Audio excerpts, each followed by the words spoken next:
Dulunya saya tercatat sebagai anggota PKH, tapi karena adrem saya sudah berhasil berkembang, itu saya kembalikan, Mbak. Dan dulu saya juga tercatat sebagai gakin juga sih, Mbak. Berkat adrem saya bisa terentaskan dari kemiskinan dan saya bisa memperbaiki perekonomian keluarga, bisa membantu meringankan beban keluarga ya, Mbak ya.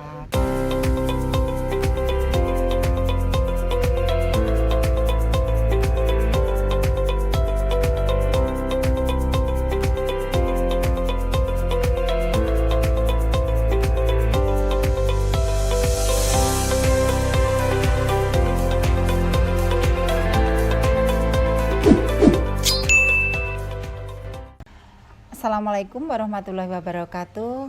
Perkenalkan, nama saya saat ini biasa dipanggil Mbak Tini. Saya punya usaha adrem mawar merah di Dusun Piring 2, Murti Gading, Santen, Bantul. Mulai dari kapan nih Mbak buka usaha adrem? Saya memulai usaha adrem sejak tahun 2015, tepatnya bulan Juli 2015. Jadi sudah berjalan kira-kira 8 tahun sampai sekarang. Ya. Kenapa nih Mbak Tini memilih adrem untuk sebagai bidang usaha? Saya memilih usaha adrem ini merupakan program dari desa ya. Di awalnya itu memang merupakan program dari desa untuk membuat kampung unggulan di setiap kampungnya dan menjadi ikonnya Dusun Piring, dan alhamdulillah bisa diterima di masyarakat luas sebagai unggulannya kampung Piring sini. Iya. Terus adrem itu bahan dasarnya apa aja sih Mbak? Untuk adrem sendiri berbahan dasar beras ya, Mbak. Beras yang kita tepungkan, kita tambahi ada gula Jawa, ada sedikit gula pasir, ada kelapa parut, dan tentunya ada air sama garam. Garam sedikit untuk pemantap rasa saja. Tapi itu emang ciri khasnya tuh bentuknya dijepit gitu ya? Iya, modelnya kan ini kayak cucur ya. Iya. Tapi bahannya lain. Kalau cucur kayak gini. Kalau cucur itu kelapanya mentah. Kalau ini udah matang. matang, Mas. Iya. Itu direbus. Itu Direbus dulu. iya, direbus dulu. Berarti buat adonannya juga dari jam 5 itu? Enggak. Sekarang buat besok, Mbak. Itu Oh gitu. belinya sekarang, gorengnya besok. Ini udah kemarin belinya. Jadi biar dingin dulu gitu loh, Mbak. Oh iya.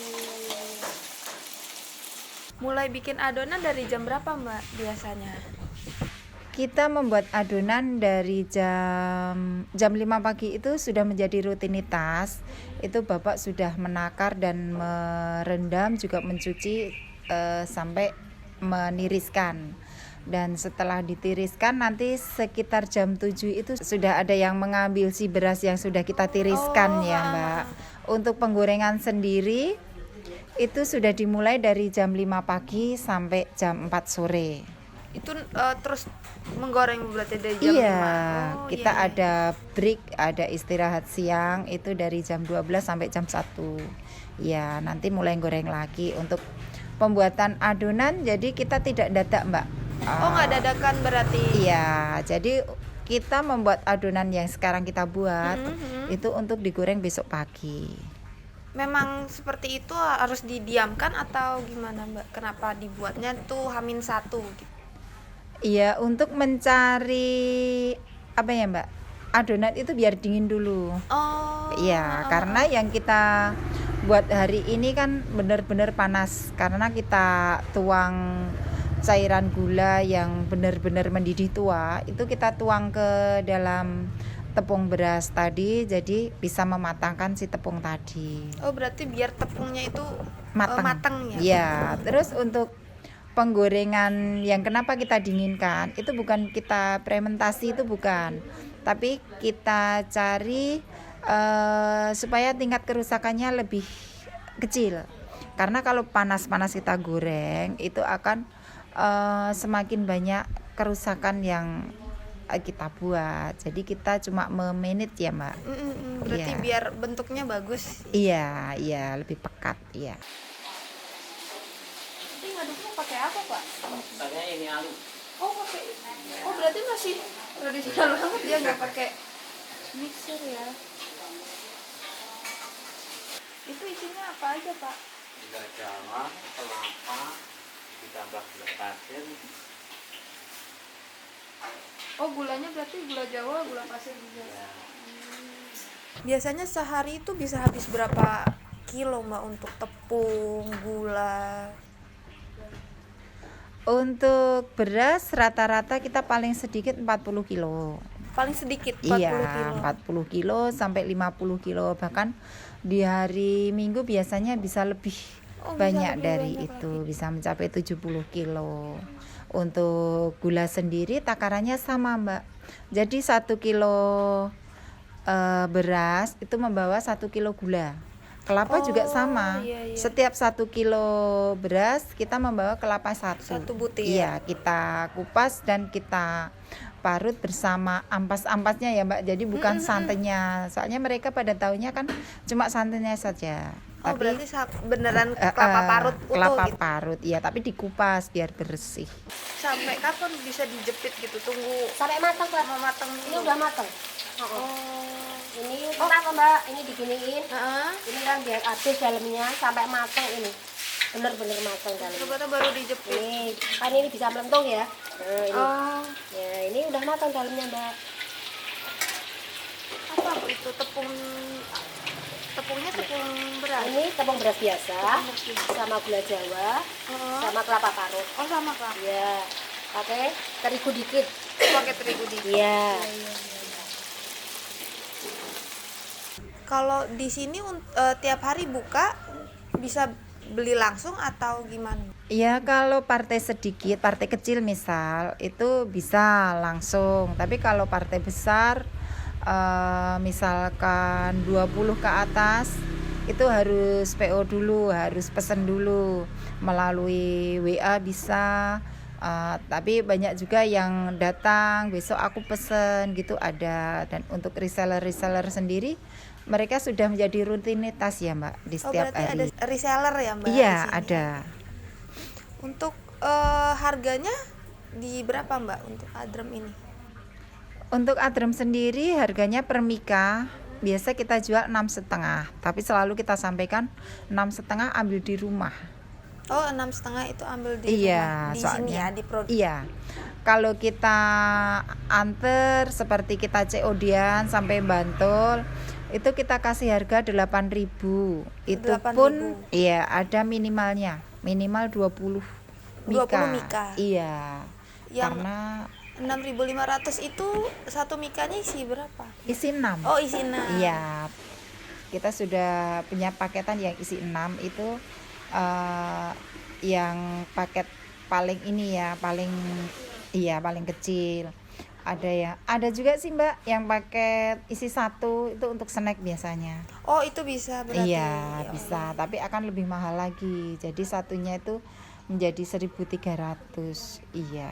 Biasanya nih Mbak omset hariannya berapa? Biasanya kisarannya aja deh, Oh, kisarannya iya. aja. Omset kotor ya, Mbak? Iya, omset kotornya aja. Ya, omset kotor itu 2 sampai 3 juta. Per hari. Iya, per hari. Untuk yang terbesar nih Mbak selama berjualan, omsetnya bisa pernah sampai kisaran berapa? Paling besar. Paling besar. 5 sampai 6 pernah. Iya, itu pernah di hari lebaran mungkin ya. Sama kadang hari Minggu itu juga kita pernah sampai 5 juta, itu sering juga. Tapi kalau pas hari-hari biasa gini kita 2 sampai 3 juta. Iya. Banyak wisatawan yang kesini juga nggak Mbak? Jadi emang khusus cari adremnya gitu kesini. Banyak sih. Jadi nanti ada semacam kunjungan dari misalkan dari Temanggung, dari Kulon Progo, dari Magelang, itu banyak yang rawuh ke sini ibu-ibu PKK seperti untuk studi banding ya, mungkin ibu-ibu PKK yang dari kota itu juga sering, bahkan setiap 1 minggu sekali Ada yang ada yang dibanding datang. kesini. Iya, Terus pernah sampai dikirim kemana aja nih Mbak adremnya paling jauh? Paling jauh kita kirim sampai ke Kalimantan pernah sampai pernah, Kalimantan. Sulawesi, Sumatera, Pontianak. Itu sering kita kirim. Kalau di Bekasi seperti yang kalau ke arah Jawa Timur itu juga pernah juga. Oke, ini memang satu daerah penjual adrem semua gitu ya Mbak berarti? Ya, di sini memang seperti sentra adrem. Iya, ada beberapa titik sih. Dulu ada 6, tapi yang sekarang berjalan itu ada 4 titik. Tapi di samping ada 4 titik adrem, itu ada beberapa UKM lain, Mbak. Di dusun yang sama? Iya, Oh, iya, seperti ekrol. Ya seperti saya sendiri di sini pengembangan produksi kami bukan di adrem saja, tapi kami ada pembuatan peyek mini, itu kita buat di rumah produksi kami. Kalau untuk jeripeng, untuk ekrol itu ada di UKM lain. Oh, ada di UKM lain, tapi dalam satu dusun yang sama ya Mbak? Iya, iya. Sebelum buka usaha adrem nih Mbak, pernah kerja sama orang atau memang langsung buka usaha adrem? Saya pernah kerja sama orang, Mbak. Soalnya kalau saya sendiri kulino apa sih orang Jawa bilang kulino prihatin dari kecil ya. Jadi ikut orang ke sana ke sini. Jadi mungkin dari pengalaman itulah saya bisa benar-benar merintis adrem ini benar-benar dari titik nol. Dari sesusah apapun itu saya sudah mengalami hidup ya Mbak. Dulunya saya tercatat sebagai anggota PKH, tapi karena adrem saya sudah berhasil berkembang, itu saya kembalikan, Mbak. Dan dulu saya juga tercatat sebagai gakin juga sih, Mbak. Berkat adrem saya bisa terentaskan dari kemiskinan dan saya bisa memperbaiki perekonomian keluarga, bisa membantu meringankan beban keluarga ya Mbak ya. Dan di adrem juga saya bisa membantu beberapa ibu-ibu di daerah sekitar sini juga, ada yang dari luar daerah ya, luar kecamatan itu ikut menggoreng di sini, ikut mencari rezeki di sini. Jadi kita bisa menciptakan lapangan kerja bagi mereka. Ya. Selama usaha adrem nih Mbak, ada titik terendah Mbak Tini yang pernah dialami? Kalau untuk pas usaha adrem alhamdulillah lancar-lancar saja. Iya.